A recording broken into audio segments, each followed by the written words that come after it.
तर ठाकरेंचं फडणवीसांना उत्तर आहे, तुमच्या महायुतीचं घमासान असल्याचं ठाकरेंनी म्हटलंय.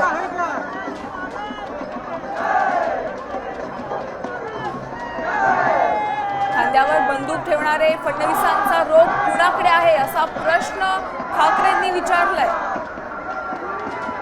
सध्या मुंबईमध्ये भगवं वातावरण बघायला मिळते. खांद्यावर बंदूक ठेवण्या इतपत वेळ का येऊ देत आहे असा प्रश्न ठाकरेंनी फडणवीसांना विचारलाय. यापूर्वी काय झालं हे तुम्ही सगळ्यांनी बघितलेलं आहे. आजही आंदोलनाकरता रिसोर्सेस उभे करणारे कोण आहेत वगैरे हे सगळं आपल्याला पाहायला मिळत आहे. पण ठीक आहे, माझं म्हणणं काय आहे, आमच्याकरता हे आंदोलन राजकीय नाही.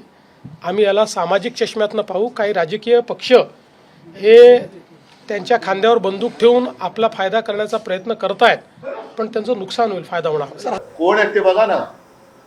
हे त्याने ते त्यांच्या पक्षामध्ये किंवा त्यांच्या युतीमध्ये जी काय आता एक घमासान चाललेली आहे, हे नेमकं त्यांना ते कोणाला उद्देशून बोलले? त्यांच्या बंदुकीचा रोग कोणाकडे आहे?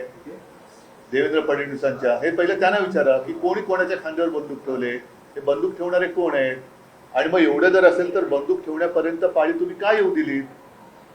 का नाही सोडत त्यांचा प्रश्न? झालं ना, आता तुम्हाला सुद्धा या नोव्हेंबरमध्ये डिसेंबरमध्ये 1 वर्ष पूर्ण होईल पुन्हा मुख्यमंत्री होऊन. पुन्हा मुख्यमंत्री झाले तरी प्रश्न का नाही सुटत? आता isakal.com आहे देशातील नंबर 1 ची मराठी न्यूज वेबसाईट. प्रत्येक अपडेटसाठी isakal.com ला नक्की भेट द्या.